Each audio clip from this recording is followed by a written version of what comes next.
민주당에서 6만 쪽 다 봤냐? 대법 상고 이유 판단하는 곳이다. 이런 보도가 나왔는데, 자, 박윤택 의원이요. 이틀 만에 6만 7만 페이지 이르는 기록을 읽었다고 대법관님들이 주장한다면 그거야말로 심각한 허위사실 공표 아닙니까? 6, 7만 페이지 관련 사건 기록을 어떻게 이틀 만에 다 볼 수 있느냐? 니들 졸속으로 판결 내린 거 아니냐? 자, 이렇게 공격을 했습니다. 자, 그러자 이제 천대엽이요. 문건이 접수되는 대로 지체 없이 읽어보고 또 숙지했다라는 이런 부분. 자, 이게 뭐예요? 배당되기도 전에 문건이 접수되자마자 대법관들이 다 봤어. 시간이 없다라고 공격을 하니까 이런 얘기를 한 거예요. 이게 자살골입니다. 문건이 접수되는 대로 지체 없이 읽어봤다. 배당되기 전에 보면 안 돼요. 불법입니다. 그렇게 된 판결은 무효라는 거예요. 자, 그러자 박은정 의원이요. 전자문서. 전자문서.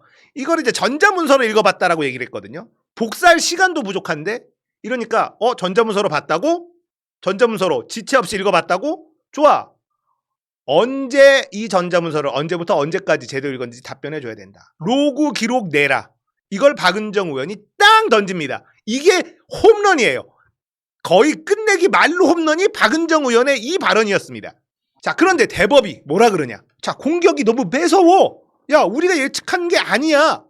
그러자 모든 기록을 반드시 봐야 하는 건 아니다 라고 입장을 발표했어요. 대법은 상고 이유를 판단하는 곳이다. 판단에 필요한 기록은 당연히 본다. 사건 기록을 전부 다 보지 않아도 된다. 안 봤다고 자백을 했습니다. 대법원이 조이대가 자살골을 제대로 넣어버린 겁니다. 그러니까 전자기록 봤다며. 자, 로그 기록 내봐. 안 봤지 니들 하니까 접속해서 봤는지를 따지는 건 완전히 본질에서 벗어난 거다. 안 봤다고 또 실토를 해버립니다. 1, 2심 법리 적용을 판단하는 게 대법원이야. 전산화된 모든 페이지를 접속 과정을 거쳐 모두 보았냐고 공격하는 건 부당하다. 그리고 뭐라고 얘기하냐? 검찰로부터 300여 쪽의 상고 이유서를 받아서 우리가 그걸 받고 이재명 쪽에서는 26쪽, 46쪽의 답변서 2건을 제출받았어. 우리는 그걸 봤어. 이렇게 얘기하는 거예요. 졸속 재판을 했다는 걸 자백을 해버립니다. 빠른 판결문에 대한 이유를 또 냈는데요. 유죄로 판단한 10명 중 5명의 대법관은 보충 의견에서 1, 2심이 인정한 사실관계에 큰 차이가 없어 사실 인정에 어려움이 있는 사건이 아니다. 대법은 어느 쪽을 채택할 것인가를 결정하면 충분한 사건이다. 말 같지도 않은 개소리죠. 자, 그러면 2심에서 무죄를 판결한 이유에 대해서 조목조목 반박을 해야 돼. 법리적으로 문제가 있다라는 반박을 해야 됩니다. 그런데 2심 판결문은요. 대법원의 판례를 근거로 계속 제시를 했어요. 그 얘기 아예 없었죠. 그냥 1심이 맞아. 이유는 1심이 맞다니까. 내가 그렇게 생각해. 끝이야. 또 대법관들은 상고 이유서와 답변서 등이 접수되는 대로 읽어보고 숙지했다. 이거 불법이라고. 배당도 안 되는데 니들이 이걸 왜 봐? 모든 걸 자백해버리는 보도자료까지 뿌리고 천대엽도 자백을 하고 다 이렇게 나왔습니다. 이건 뭐냐? 얘네들이 전혀 예상하지 못했던 일이 벌어졌다는 겁니다.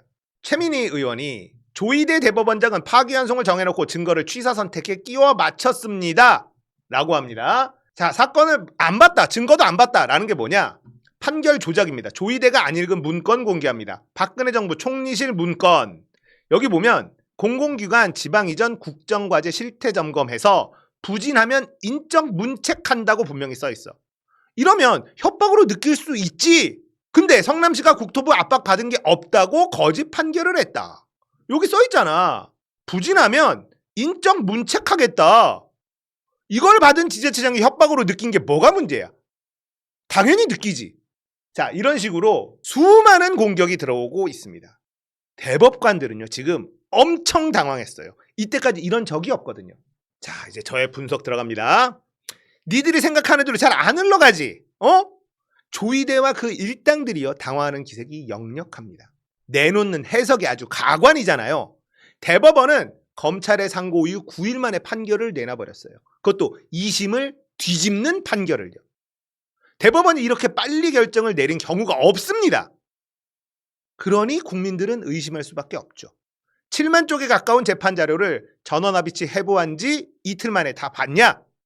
그 이틀 중에 하루는 또 다른 재판이 걸려있는 대법관들이 있었어요.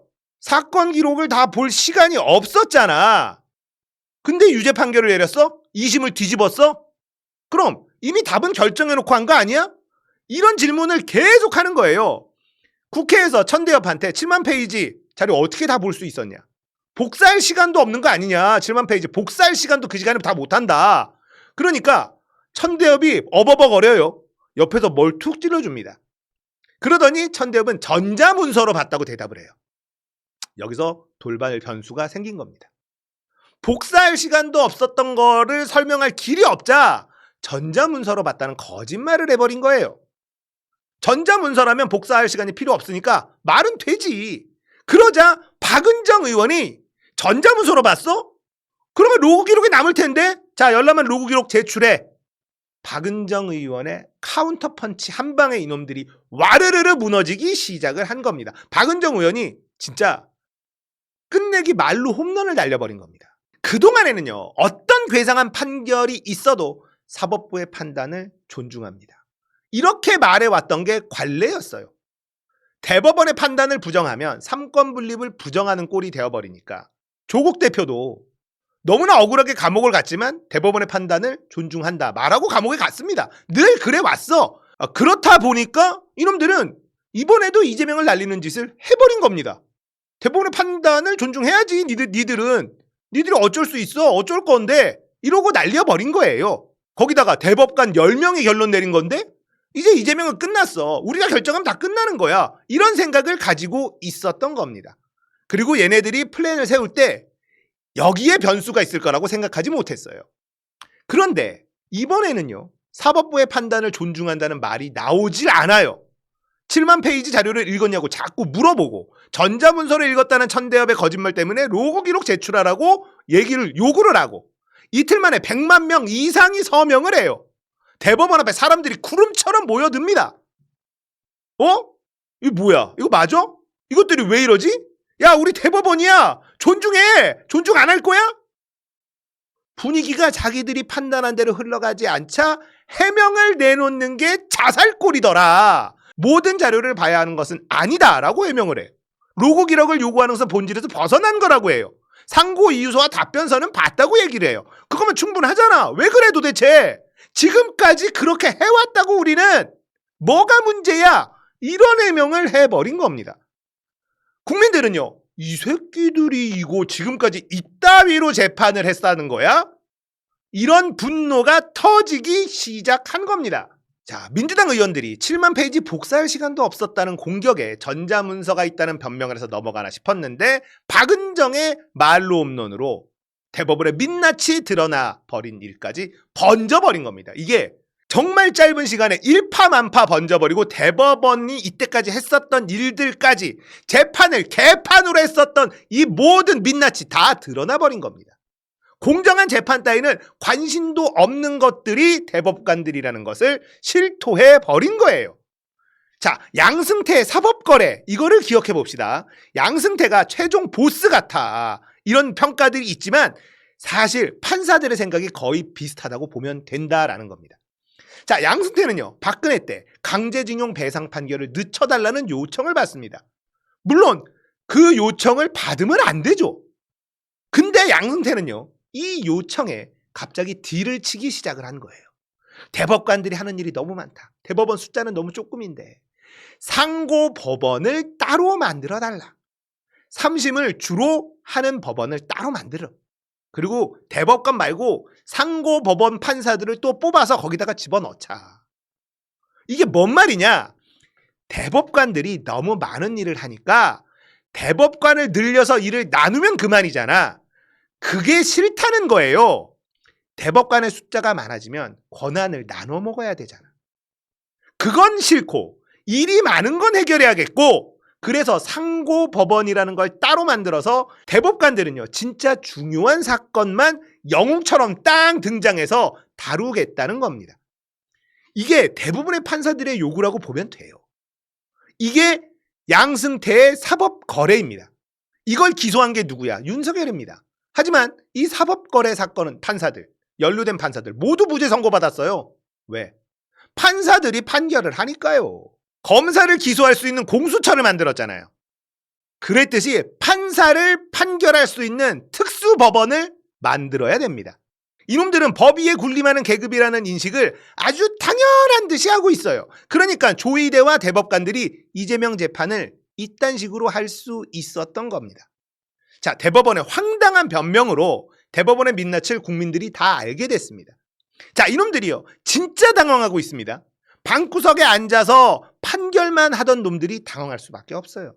자기들 판결을 뒤집을 수 있는 존재는 없다고 믿고 살아온 놈들이에요. 그래서 이런 저항을 예상할 수도 없었던 겁니다. 국회가 대법관들을 탄핵하겠다고 해요.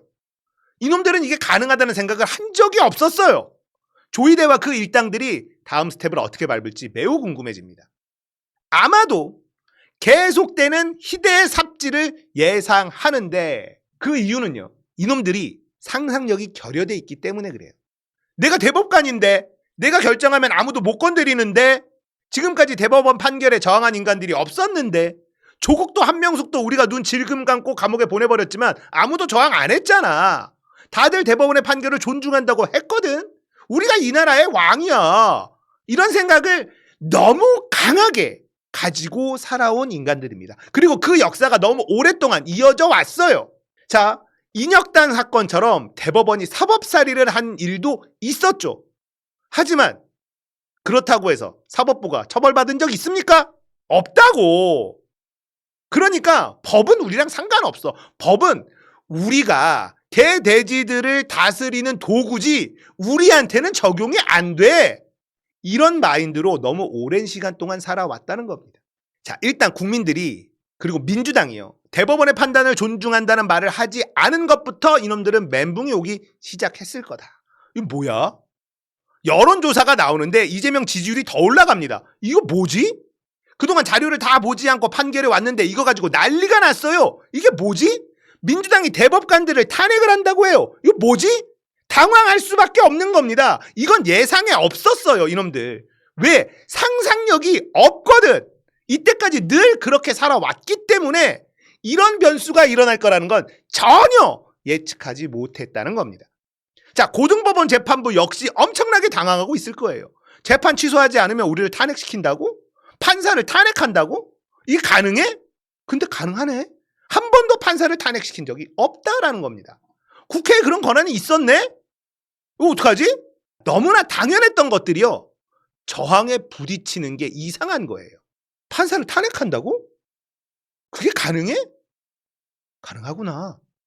이걸 느끼고 있는 겁니다. 자, 이상한 감정에서 이제 두려움으로 바뀌기 시작한다. 자, 우리가 할 일은 매우 명확해졌습니다. 거리로 나가면 됩니다. 판사들은 자신들을 비난하는 것을 견딜 수 있는 내성이 없어요. 거리에 사람이 모일수록 이들의 당황스러움은 두려움으로 바뀔 수밖에 없습니다. 판사들의 과거를 파헤치는 일도 병행해야만 합니다. 이것들의 괴랄한 판결들을 파헤치고 정체를 파헤치면요, 그 두려움은 훨씬 더 커질 겁니다. 판사들은요, 검사들보다 평판에 진짜 민감합니다. 자, 이 싸움은 판사들, 니들이 먼저 걸었어. 어디 한번 붙어보자. 우리는 절대 물러설 생각이 없어요. 니들이 물러서지 않는다면 모든 걸 걸어야 될 거다. 니들의 인생을 걸어야 될 거다. 뒷짐지고 애템하면서 내가 판사인데, 나는 법 위에 있는 사람인데, 이렇게 살아온 인생 걸어라. 우리가 니들의 추악한 인생을 다 드러내 줄 테니까. 우리는 니들을 껍질까지 벗길 각오로 싸울 테니까 어디 한번 버텨봐. 사법부 개혁은 우리가 해내겠다. 국민들이 아주 우스워. 이것들 맛 좀 봐라. 저절로 무릎을 꿇게 우리가 만들어주겠다. 자, 전우영 선생님의 글입니다. 저는 지난 2019년 윤석열 검찰이 조국 일가를 도륙하려 들 때부터 부패한 법조 언론 카르텔에 의한 브라질식 연성 쿠데타의 가능성을 수시로 제기해 왔습니다. 대통령 선거 직전에 유력 후보를 사법적으로 제거하는 사법 쿠데타는 법치의 탈을 쓰기에 합법적으로 막아내기 어렵습니다. 당시 브라질 국민들도 사법부에 항의하는 시위를 계속했지만 결국 막아내지 못했습니다. 2019년 당시 저는 우리가 브라질의 전철을 밟지 않으려면 부패한 법조 언론 카르텔의 공장에 넘어가지 말아야 한다고 했습니다. 검찰의 조국 일가 도륙은 우리에게 사법 쿠데타를 막기 위한 백신이 될 수 있다고도 했습니다. 그러나 한국의 부패한 법조 언론 카르텔은 조국 일가를 도륙하고 윤석열을 당선시켰으며 이재명을 끊임없이 법으로 협박했고 윤석열을 탈옥시켰습니다. 그리고 이제 이재명의 피선거권을 법으로 박탈하는 사법 쿠데타를 한 차례 더 감행하려 합니다.